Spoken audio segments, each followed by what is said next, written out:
अस्सलामुअलैकुम, my name is doctor Amber Tariq and I am lecturer of DPT at Times Institute Multan. और आज हम लोगों ने प्रोस्थेटिक्स एंड ऑर्थोटिक्स में जो टॉपिक देखना है वो है इंट्रोडक्शन टू ऑर्थोटिक्स। उसमें सबसे पहले आपके पास आ जाती हैं कुछ टर्मिनोलॉजीज़।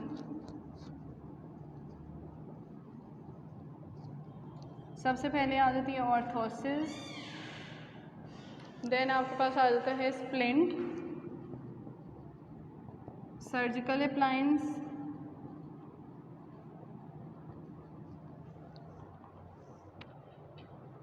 और आपके पास ऑर्थोटिक्स एंड ऑर्थोटिस्ट।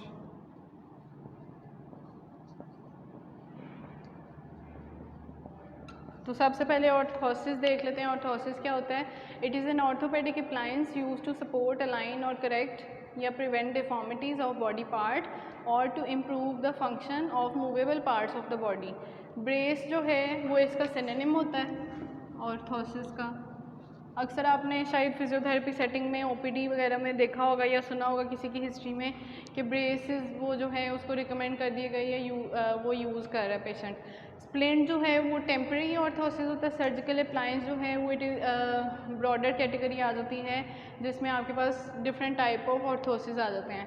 ऑर्थोटिक्स जो है ये field of knowledge of orthosis and their uses आ जाता है। ऑर्थोटिक्स जो है ऐसा हेल्थ केयर प्रैक्टिशनर जो आपकी ऑर्थोसिस और स्प्लिंट, सर्जिकल अप्लायंसेस वगैरह में डील करे या उसको उसका नॉलेज हो, उसकी फैब्रिकेशन करे, उसकी डिज़ाइनिंग करे और उसको फिट करे पेशेंट में, तो ऐसे हेल्थ केयर प्रैक्टिशनर को आप कहते हैं ऑर्थोटिस्ट। उसके बाद इसकी हिस्टोरिकल बैकग्राउंड आ जाती है कि अगर 5th इजिप्टियन डायनेस्टी से देखें 2750 टू 2625 BC,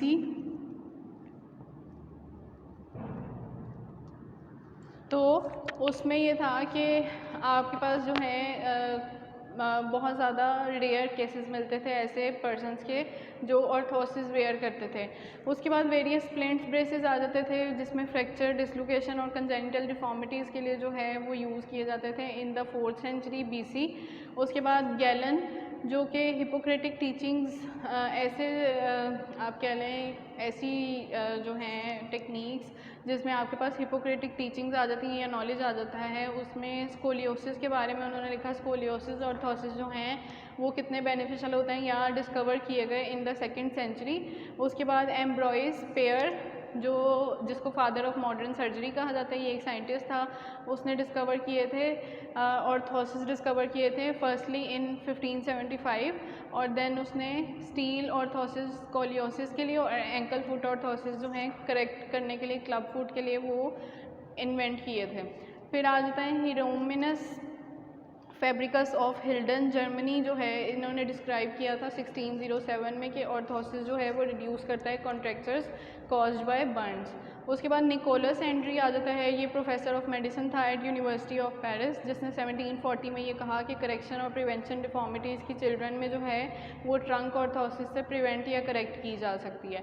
देन आपके पास साइंटिस्ट आया एंटोनियो स्कार्पा जो वेनेटेरियन सर्जन था और ये 1803 में इसने ये कहा कि कंजेनिटल फुट डिफॉर्मिटीज़ के लिए जो है क्लब फुट ऑर्थोसिस जो हैं वो हेल्पफुल होते हैं।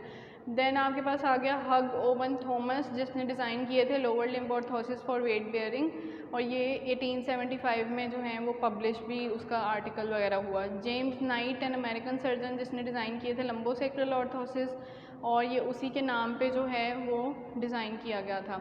फिर जर्मन टेक्नीशियन जो है वो फ्रेडरिक वॉन हेसिंग, उसने एडवांसमेंट की थी in the art of braces या orthosis making in later part of 19th century। फिर प्रोफेशनल मेंबर्स ऑफ टीम आ जाते हैं, वो हमने प्रोस्थेसिस में भी पढ़ा था कि कौन कौन से टीम वर्क में होना चाहिए, कोऑर्डिनेटेड जो है वो कोलैबोरेशन में काम करना चाहिए सारे टीम मेंबर्स को। उसमें आ जाते हैं आपके पास physician, surgeon, physical therapist, prosthetist and orthotist, pedorthist जो आपकी फुट डिफॉर्मिटीज़ के साथ डील करता है, ऑक्यूपेशनल थेरेपिस्ट जो आपकी IADLs और ADLs के साथ डील करता है, नर्स, सोशल वर्कर, साइकोलॉजिस्ट या रिहेबिलिटेशन काउंसलर।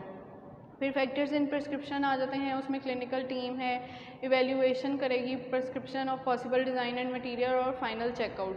दैन प्रिस्क्रिप्शन के गोल्स क्या क्या होते हैं? Establishment of goals for orthotic use, set priorities. Second है सेट प्रायोरिटीज़ कि आपने प्रायोरिटाइज़ कर लेना है इम्पेयरमेंट्स के अकॉर्डिंग, आपने किस चीज़ को पहले प्रिवेंट करना है और किस चीज़ पे आपने बाद में फोकस करना है। तो पर्सन, इसमें एग्जांपल दी हुई है कि person with hemiplegia needs to stand to prevent contractures, disuse osteoporosis to transfer from bed to chair.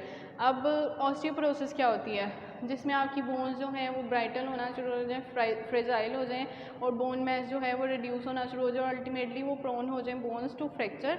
और इस तरह की जो लोकलाइज्ड आपको मिलता है ऑस्टियोपोरोसिस, उसको आप डिसयूज ऑस्टियोपोरोसिस कहते हैं। तो ऐसी कंडीशंस में पेशेंट को फ्रॉम बेड टू चेयर जो है ट्रांसफ़र उसकी फर्स्ट प्रायोरिटी होनी चाहिए थेरेपिस्ट की।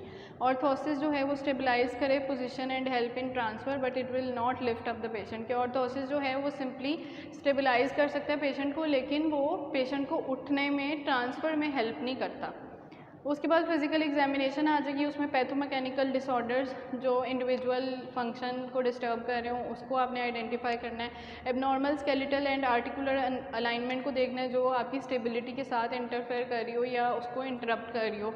मस्कुलर वीकनेस देखेंगे, असेसमेंट ऑफ कोऑर्डिनेशन करेंगे, सेंसेशन और रिफ्लेक्सेस चेक करेंगे, कंडीशन ऑफ स्किन चेक करेंगे। स्किन की कंडीशन में आप टेक्सचर देख सकते हैं उसका आप देख सकते हैं कि ब्लड सप्लाई जो है वो किस तरह की है, इन्फ्लेमेशन तो नहीं है, रेडनेस तो नहीं है, ये सारी चीज़ें आप उसमें देखेंगे।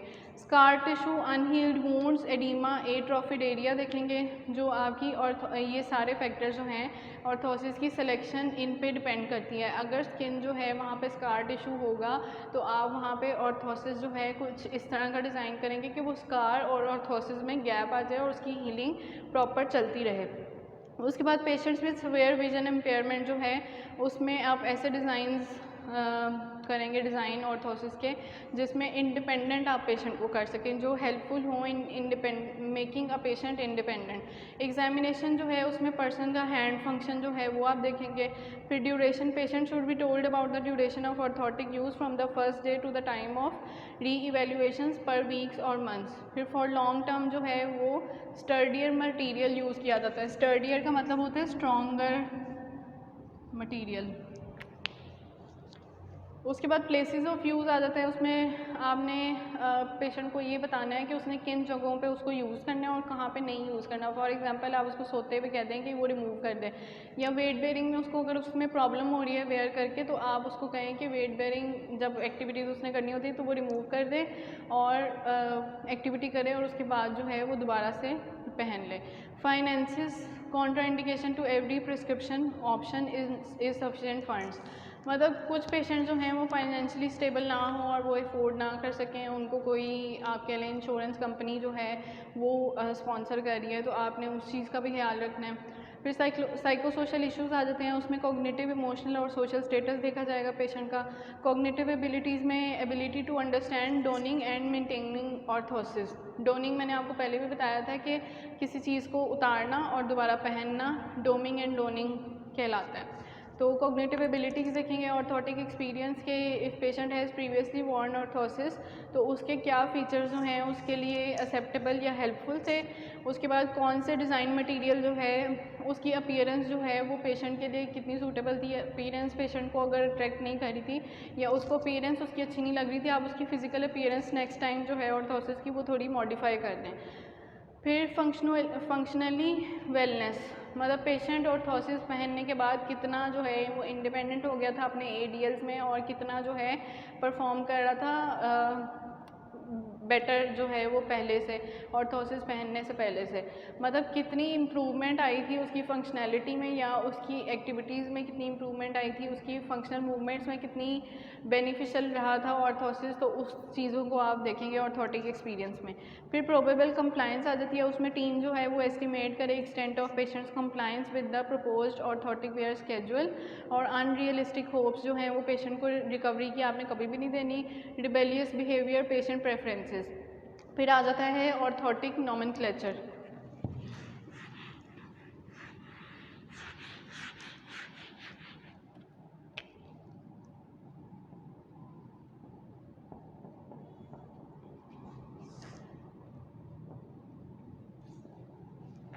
ऑर्थोटिक नोमेनक्लेचर में आ जाएगा हिस्टोरिकली ऑर्थोसिस जो हैं वो डिज़ाइनर के नाम पे या तो रखे जाते थे या जो डिस्कवरर होता था, और प्लेस ऑफ ओरिजिन जिस कंट्री या सिटी में जो है वो डिस्कवर्ड होते थे वो उस बेसिस पे रखे जाते थे या इम्पेयरमेंट की बेसिस पे।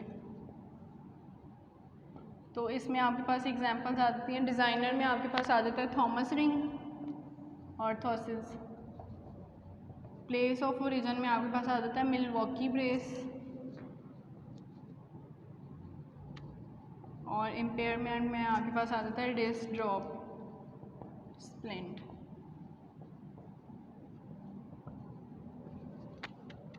उसके बाद आपके पास करंटली जो है ऑर्थोसिस जेनेरिक डेजिग्नेशन का होता है, जिसमें इन्वॉल्व पार्ट या ऑर्थोटिक फंक्शन की बेसिस पे उसका नाम रखा जाता है, और कुछ ट्रेडिशनल नाम भी अभी तक कॉमनली यूज़ में हैं, जैसे स्कोलियोसिस ऑर्थोसिस है या थोरेकोस लंबोसेक्रल ऑर्थोसिस है। फिर लोअर लिम्ब ऑर्थोसिस में कौन कौन से आ जाते हैं? फुट ऑर्थोसिस है, एंकल फुट ऑर्थोसिस है, ankle foot solid ankle orthosis है आपके पास, KAFO knee ankle foot orthosis, HO hip orthosis, HKFO hip knee ankle foot orthosis, और TH कैफो उसमें trunk hip knee ankle foot orthosis. Trunk and cervical orthosis आ जाते हैं, उसमें section of torso जो है जो इन्वॉल्व होता है उसकी बेसिस पे नाम रखे जाते हैं, जैसे lumbosacral flexion extension control orthosis. Upper limb orthosis में आपके पास shoulder orthosis, elbow orthosis, WHO wrist hand orthosis आ जाता है। फिर आ जाते हैं बायोमैकेनिकल प्रिंसिपल्स। बायोमैकेनिकल प्रिंसिपल्स में ऑल ऑर्थोसिस जो है वो इक्वल फोर्स जो है, मतलब पूरा अगर ऑर्थोसिस यहाँ पे मैंने लगाया हुआ है तो वो हर जगह इक्वल फोर्स डिस्ट्रीब्यूट कर रहा हो या अप्लाई कर रहा हो to the part of body, तो ऐसे होने चाहिए orthosis. Therapeutic benefit of force application में बी यूटिलाइज टू रेजिस्ट और assist motion, transfer forces, protection of body part, comfort of orthosis influenced by the amount of force or area of body subjected by the force। फिर आपके पास therapeutic benefits आ जाते हैं, उसमें आपके पास है resist motion. Orthosis जो है ना एक्सेसिव मूवमेंट्स को रेजिस्ट करता है या कंट्रोल करता है, उसमें to prevent thoracic scoliosis from increasing by strategically placed pads in a trunk. Thoracic scoliosis को प्रिवेंट करने के लिए जो है कुछ पैड्स रख दिए जाते हैं ऑर्थोसिस में, जो ट्रंक में ऑर्थोसिस लगाया जाता है उसको प्रिवेंट करने के लिए एक्सेसिव मूवमेंट को। और क्वाड्रिसेप्स पैरालिसिस अगर हो जाता है तो उसमें KAFO रिकमेंड किया जाता है, और वो मैकेनिकल लॉक उसमें होता है जो स्टेबलाइज करता है आपकी नी को। स्पाइनल कॉर्ड इंजरी में THKFO जो है वो रिकमेंड किया जाता है to immobilize hip, knee and ankle. उसके बाद additionally orthosis can maintain particular alignment, for example hip orthosis जो है वो फेमरल हेड को मेंटेन रखता है इन एसिटेबुलम। उसके बाद WHO रिस्ट हैंड ऑर्थोसिस जो है वो मिनिमाइज करता है अल्नर डेविएशन इन र्यूमेटॉइड आर्थराइटिस। सेकेंड इसका आ जाता है फंक्शन या यूज़ असिस्टिंग मोशन। ऑर्थोसिस जो है वो मैकेनिकल असिस्टेंस प्रोवाइड करता है इन फैसिलिटेशन ऑफ एनी मूवमेंट, या इन प्रमोटिंग एनी मूवमेंट, या इन कह लें कंप्लीटिंग एनी मूवमेंट जो लिमिटेड थी। तो उसके बाद आपके पास इसमें एग्जांपल आ जाती है AFO dorsiflexion assist prevent dragging of foot during swing phase in foot drop. उसके बाद ट्रांसफ़र फोर्सेस ऑर्थोसिस जो हैं वो ट्रांसफ़र करते हैं force from one part of body to another part. इसमें आपके पास एग्जांपल दी हुई है scale seat with pattern bottom transfer जो है वो करता है। Scale seat with pattern bottom जो है वो ट्रांसफ़र करता है weight bear stresses from pelvis to the distal end of orthosis. Third इसमें फंक्शन इसका आ जाता है बॉडी प्रोटेक्शन। ये जो है बॉडी पार्ट्स को प्रोटेक्ट करता है, स्टेबिलिटी प्रोवाइड करता है, इमोबिलाइज करके उनको स्टेबल कर देता है जॉइंट्स को या पार्ट्स को।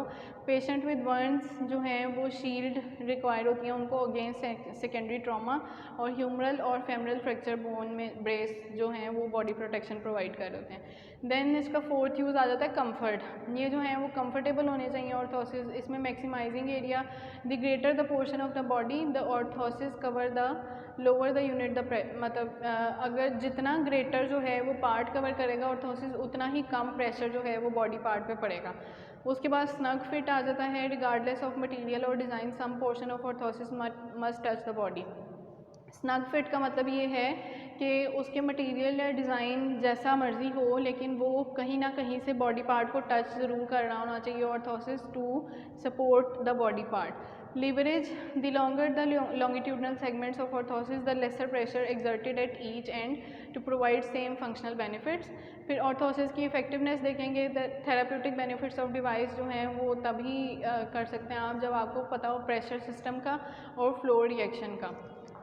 फिर मटीरियल्स किस किस तरह के यूज़ कर सकते हैं। मटीरियल जो हैं वो स्ट्रेंथ उसमें आपने देखनी है, उसकी स्ट्रेंथ देखनी है, मटीरियल चूज़ करने से पहले फ्लेक्सिबिलिटी देखनी है, उसकी ईज़ ऑफ फॉर्मिंग देखनी है, वेट और अपीयरेंस देखना है, फिजिकल प्रॉपर्टीज़ में डिज़ाइन, ड्यूरेबिलिटी और कॉस्ट आ जाता है। तो इसमें कौन कौन से मटीरियल्स यूज़ होते हैं ऑर्थोसिस में? Plastics, metals, wood, leather, rubber, fabric. तो सबसे पहले आपके पास फिजिकल करेक्टरिस्टिक्स ऑफ मटेरियल आ गया। स्ट्रेंथ क्या होती है? Ability of a substance to resist forces, उसको आप कहते हैं। एग्जांपल इसमें है AFO की for adult with foot drop जो है। उसके बाद ऑर्थोसिस जो है वो सफिशेंट स्ट्रेंथ के यूज़ करने चाहिए to control stresses imposed by the wearer and the tissues have good integrity to resist the pressure exerted by orthosis. Stress जो है वो 3 तरह का हो सकता है, एक है कंप्रेसिव, एक है टेंजाइल और एक है शेयर। कंप्रेसिव जो है वो फोर्स, ऐसी फोर्स जो किसी मटेरियल को स्क्वीज़ कर रही हो या डिफॉर्मेशन की तरफ लेकर जा रही हो। टेंजाइल जो है pulling a part of a material को कहते हैं। उसके बाद शेयर जो है horizontal gliding of one part on another या वन प्लेन ऑन अनदर। उसके बाद आपके पास आ जाता है मटेरियल फेलियर। एक्सेसिव स्ट्रेन जो है वो डिफॉर्म कर देता है ऑर्थोसिस को। ब्राइटल मटेरियल जो है वो लो फोर्स का अप्लाई करना चाहिए। फटीग रेजिस्टेंस जो है it is the ability of the material to withstand cyclic loading. Other properties में आपके पास इलास्टिसिटी, प्लास्टिसिटी, मेलिएबिलिटी और कोरोजन रेजिस्टेंस आ जाती है। कोरोजन मतलब कोरोजन फ्री होने चाहिए, जंग ना लगना उन चीज़ों को। Plastic, all plastics are synthetic organic materials, और इसमें आप थर्मोप्लास्टिक या थर्मोसेट्स जो हैं वो यूज़ करते हैं। थर्मोप्लास्टिक जो हैं वो ऐसे मटेरियल्स होते हैं जिनको जब हीट अप किया जाए तो मटेरियल जो हैं वो मेलिएबल में कन्वर्ट हो जाते हैं। मेलिएबल का मतलब होता है डक्टाइल। अपॉन कूलिंग जो है वो वापस अपनी ओरिजिनल शेप मेंटेन कर लेते हैं। हाई टेम्परेचर, लो टेम्परेचर दोनों पे आप उसको करके देखेंगे। दे कैन बी रीशेप्ड, और थर्मोसेट्स जो हैं वो once moulded the plastics can not be reshaped. उसके बाद आपके पास मेटल्स आ जाते हैं। मेटल एक ऐसा केमिकल एलिमेंट है जो लस्ट्रस होना चाहिए, ओपैक यानी सेमी ट्रांसपेरेंट, फ्यूजिबल और डक्टाइल यानी मेलिएबल होना चाहिए। सम एलिमेंट्स जो हैं उसमें पर्टिकुलरली कार्बन और सिलिकॉन कॉमनली यूज़ किया जाता है, वो आपके मेटलॉइड्स हैं। ना वो मेटल्स में आते हैं ना वो नॉन मेटल्स में आते हैं, उनमें दोनों की प्रॉपर्टीज़ होती हैं, इसीलिए उनको मेटलॉइड्स कहते हैं। स्टील है, एलॉय ऑफ आयरन, निकल या क्रोमियम इसमें यूज़ करते हैं। निकल क्यों यूज़ करते हैं? क्योंकि ये कोरोजन फ्री होता है या कोरोजन रेजिस्टेंस इसकी ज़्यादा होती है। और क्रोमियम जो है वो मेटल्स को मेलिएबल या डक्टाइल बनाता है। स्टेनलेस स्टील जो है वो हैवियर होता है, स्टिफर होता है और स्ट्रॉन्ग होता है। उसके बाद एल्यूमिनियम जो है वो एलॉय होता है विद कॉपर, मैंगनीज और अदर एलिमेंट्स, और ये मोर मेलिएबल होता है as compare to steel. Metal में टाइटेनियम भी यूज़ कर सकते हैं, ये लाइट वेट होता है, कोरोजन रेजिस्टेंट होता है, डिज़ायरेबल होता है for orthotic joint, expensive than steel, aluminium. फिर लेदर यूज़ कर सकते हैं। एनिमल स्किन जो है वो लेदर में कन्वर्ट करके आप उसको यूज़ कर सकते हैं। केमिकली उसको ट्रीट कर दिया जाए through the process of tanning. Process जो है वो टफन करता है स्किन को और उसको फ्लेक्सिबल और स्ट्रॉन्गर बना देता है। मल्टीपल ऑप्शंस होते हैं जिसमें आपके पास, कुछ पेशेंट्स को लेदर से एलर्जी होती है तो उसमें आपने ख्याल करना है कि आपने कोई और मटेरियल का ऑर्थोसिस जो है वो डिज़ाइन करना है। ये शूज़ में या स्ट्रैप्स में मोस्ट कॉमनली यूज़ होता है। देन आपके पास वुड आ जाती है। वुड है सबसे कॉमन जो यूज़ होती है वो है कॉर्क। बार्क ऑफ कॉर्क जो है वो लाइट वेट होती है और यूज़ होती है आपके शू लिफ्ट में फॉर आर्च सपोर्ट। उसके बाद रबर है, ये नेचुरली एक्सट्रैक्टेड होता है फ्रॉम रबर ट्रीज़ और इसको आर्टिफिशियली भी बनाया जा सकता है, ईदर नेचुरल और सिंथेटिक। लेकिन इसमें प्रॉपर्टीज़ क्या क्या होनी चाहिए? इलास्टिक होना चाहिए, शॉक एब्जॉर्बेंसी इसमें होनी चाहिए और टफनेस होनी चाहिए। इसमें most commonly neoprene synthetic rubber use किया जाता है जो इलास्टिक स्ट्रैप्स के तौर पे यूज़ किया जाता है, और ये डिफरेंट सपोर्ट्स के लिए आपको यूज़ करते हैं। फैब्रिक, उसमें कॉटन, वुल जो है वो यूज़ कर सकते हैं या सिंथेटिक मटेरियल्स कोई भी यूज़ कर सकते हैं। कॉटन क्यों यूज़ करते हैं? क्योंकि स्ट्रॉन्ग होता है, एब्जॉर्ब करता है आपके स्वेट को या पर्सपायरेशन को, और आप हाइपो एलर्जिक होता है। वुल जो है वो एक्सपेंसिव होता है लेकिन उसकी रेजिलियंसी जो है वो ज़्यादा होती है, बेहतर, और सर्टेन फुट और सर्वाइकल ऑर्थोसिस में जो है वो वुल यूज़ की जाती है। फिर सिंथेटिक फाइबर्स में आपके पास पॉलीएस्टर और नायलॉन आ जाता है, ये कोर्सेट्स में यानी ट्रंक या बेल्ट्स वगैरह में जो है वो यूज़ किया जाता है। उसके बाद एडहेसिव्स आ जाते हैं, उसमें मटेरियल जो है वो अटैच होता है वन मटेरियल टू अनदर, मतलब कम्बिनेशन में मटेरियल भी यूज़ कर सकते हैं। एडहेजन जो है वो डिपेंड करती है chemical characteristics of the surface पे। और इसमें सिंथेटिक रेजिन्स यूज़ किए जाते हैं या रबर बेस्ड एडहेसिव्स जो हैं वो यूज़ किए जाते हैं। फिर कंस्ट्रक्शन मेथड्स आ जाते हैं, उसमें ऑर्थोसिस जो है वो किन किन चीज़ों से आप कंस्ट्रक्ट कर सकते हैं। मैस प्रोडक्शन, कस्टम मेड या कंप्यूटर एडेड डिज़ाइन और कंप्यूटर एडेड मैन्युफैक्चर, इसको आप कहते हैं CAD CAM, computer aided design या computer aided manufacture. Mass production में क्या करते हैं, डाई कास्ट करते हैं और उसको फैक्ट्री मेड ये होता है और ये वास्ट प्रोडक्ट्स के लिए यूज़ किया जाता है, सच एज कोर्सेट्स और हैंड स्प्लिंट्स में ये किया जाता है। कस्टम मेड ऑर्थोसिस जो है वो मोल्डिंग प्लास्टिक शीट से बनता है और हैंड ऑर्थोसिस में ज़्यादा कॉमनली यूज़ होता है। उसके अलावा आपके पास जो है कास्टिंग इसमें होती है, फिलिंग होती है, मॉडल मेकिंग, मोल्डिंग और फाइनलाइजेशन, कौन कौन से स्टेप्स होते हैं in making of custom made orthosis. फिर कैड कैम आ जाता है, इसमें लेज़र स्कैनर होता है, detailed information of patient contours, laser scanning करेंगे, उसके बाद कंटोर्स की मतलब शेप देखेंगे रेजिडुअल लिम्ब की, उसके बाद आपने किस तरह से या आपने ऑर्थोसिस जो अप्लाई करना है जिस लिम्ब पे अप्लाई करना है जिस पार्ट पे, तो वहाँ पे आप देख लेंगे उसकी शेप वगैरह, कंटोरिंग देखेंगे, स्ट्रक्चर को देखेंगे कि कहाँ से कितना बेंड आना चाहिए ऑर्थोसिस में। फैब्रिकेशन जो है उसमें इलेक्ट्रॉनिक क्रिएशन होती है पॉजिटिव मॉडल की, over which plastic is formed. तो ये आज का हमारा टॉपिक यहीं पे ख़त्म होता है। थैंक यू, अल्लाह हाफिज़।